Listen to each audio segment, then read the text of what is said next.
Greetings all, my name is Muhammad Yassin. Today I'm going to present about recent advances in messenger RNA vaccine technology, discussing mechanism of action, application, challenges, and future perspective for infectious disease prevention. The wide world impact of infectious disease have negative impact on both public health and economy. Uses of antibiotic have many limitations, such as disturbing host microbiota and increase the resistance for antibiotics.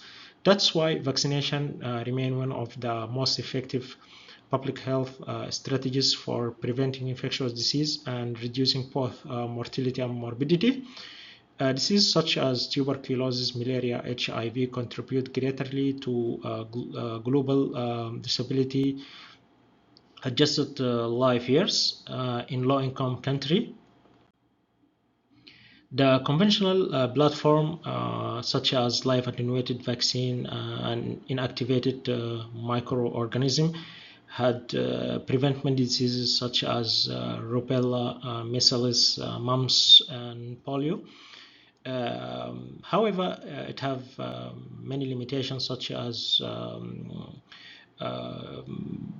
with rapid evolving pathogens, safety, developing time, and genetic variability in microorganism. On the other hand, the messenger RNA vaccine, which is proposed in 1970 and demonstrated against influenza in 1993, messenger RNA have evolved into rapid, safe, and effective platform.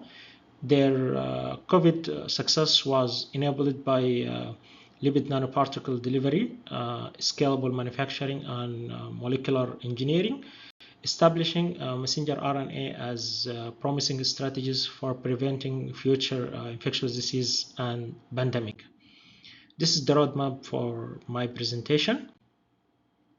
First, the structure of the microRNA vaccine consists of 5 cap, 2 untranslated region, 5 and 3, open reading frame, which is contain the viral or the microorganism gene antigen sequence, and we have the polytail. This structure work together to enable stability and efficient protein synthesis. The traditional messenger RNA vaccine consists from 1,000 to 5,000 nucleotides. Single strand molecule contain the structure that mentioned before. It produced by in vitro transcription, purified, and then treated with DNAs. Its simple structure support manufacturing and distribution, but rapid degradation by body enzyme require higher and repeated doses. The self-amplifying messenger RNA vaccine consists of 9 to 12,000 nucleotides. We have the alpha virus, the backbone for this technique. Replication complex, the replicase protein first translated, then it will amplify the gene of interest that we need to amplify. This technique require low doses and it will give you high output compared with the traditional messenger RNA vaccine. Now this is the delivery system for messenger RNA vaccine. The lipid nanoparticle, which is the only authorized delivery method for messenger RNA therapeutics, which is used for medication, biomolecules, and vaccine. It composed from 3 parts. We have polyethylene glycol lipid, cholesterol, and cationic or ionizable lipid.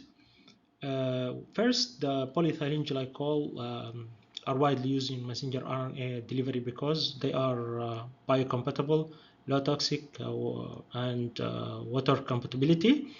The pegylation method of lipid nanoparticle properties improve messenger RNA stability and help to maintain effective delivery.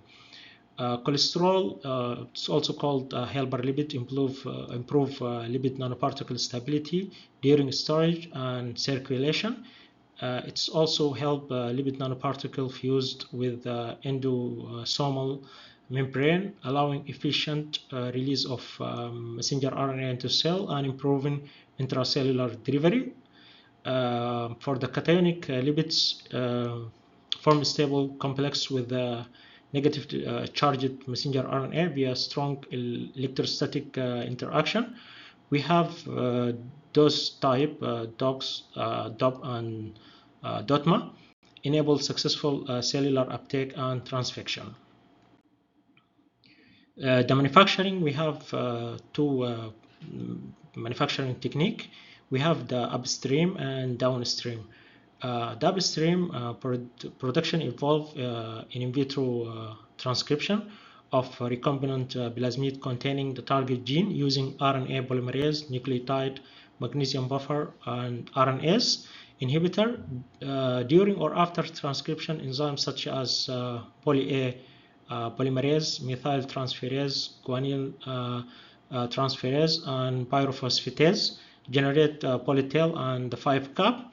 Then the clean cap reagent AG enable efficient co-transcription of 5-capping. On the other hand, the downstream purification remove contamination such as enzyme, plasmid DNA, double-strand RNA, residual nucleotides, and truncated RNase transcription. We have many methods for purification. The efficient one is reverse phase HPLC, while for the laboratory scale production, we use DNase digestion and lithium chloride because they are inexpensive, and the immunological response to messenger RNA vaccine started from intramuscular injection. The lipid nanoparticle encapsulated messenger RNA enters muscle and antigen presenting cell, especially dendritic cell, by endocytosis.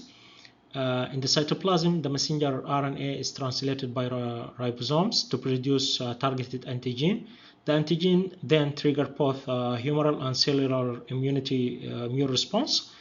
In the extracellular antigen, is presented by major histocompatibility class 2 molecules activating the CD4 T helper cell, which stimulate B cell to produce antibodies.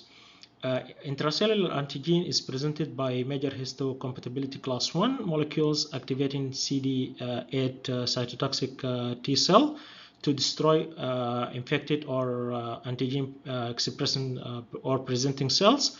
This process also generate memory B cell and long lasting plasma cells, providing long-term immunity. This is the process. The clinical application for the messenger RNA vaccine was used in COVID. We have monovalent, bivalent, trivalent, pentavalent, and octavalent. In dengue fever, we have also the messenger RNA now were used. Ebola virus still under clinical trials. HIV also under clinical trials. Tuberculosis, we have those two vaccines also under trials. In influenza vaccine, we have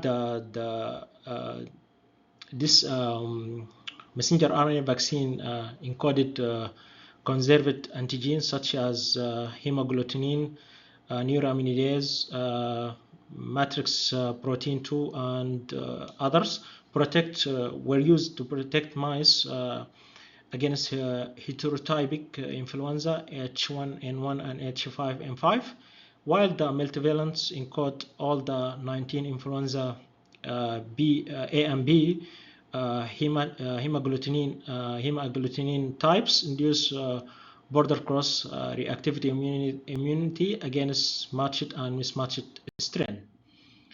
The advantage of messenger RNA, first, the safety, since it's not integrated into the DNA of the host and it's not non-infectious.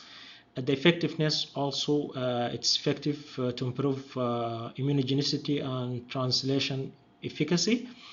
Manufacturing, it's rapid manufacturing, and the main advantage, it can also encode multiple antigen, boosting immunity against resistant disease.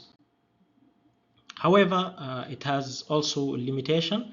One of the main limitation that need to be addressed, it's the cold chain, because it's need ultra cold storage condition. Also, there's hypersensitivity, which is rare, but still we need to keep into consideration. We have also autoimmune reactions such as myocarditis and autoimmune thrombocytopenia. Advanced purification, purification and quality control. Common contamination from in vitro transcriptions include double-strand RNA enzymes and residual DNA templates, which reduce messenger RNA stability and also increase the unwanted immune reactions. Purification methods, we have the mainly used, which is effectively the reverse phase HPLC. AI also assist in lipid design, developing new ionizable lipid faster by prediction their structure with a better delivery and stability. Machine learning model can identify lipid features that improve performance. However, achieving target delivery to specific tissue remain one of the major challenges. Overcome the storage degradation and number of doses. There are many methods that were used. We have lyophilization, which is used by Moderna for their cytomegalovirus vaccine, which is increased the stability at room temperature also. The circular RNA also, it helped to protect the messenger RNA from degradation by exonucleosis. And as we discussed before, the self-amplifying messenger RNA, it also reduced the number of the doses and the volume of the doses also. At the conclusion, messenger RNA flexible and the next generation platform. Advances in messenger RNA technology, lipid nanoparticle delivery and manufacturing have enabled safety and effective vaccine with strong immunity responses.